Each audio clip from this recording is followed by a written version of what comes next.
How to fix a SmartThings app not working. Hey everyone, welcome to the channel. This is Rose and I'm here to guide you on how to fix a SmartThings app not working.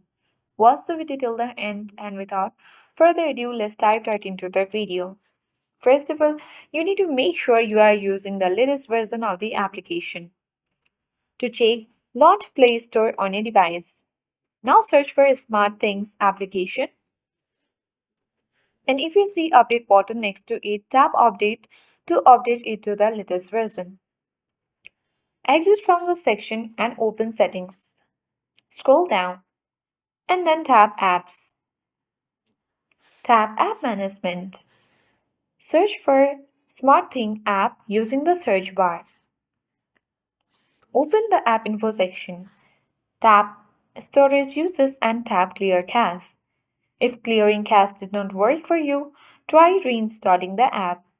From the same app info section, tap uninstall button and to confirm tap OK button. Now head towards Play Store and again search for SmartThings. Tap uninstall and install it to the latest version.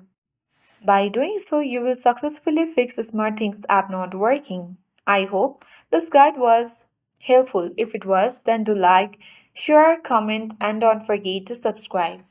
Thank you for watching and see you in the next video.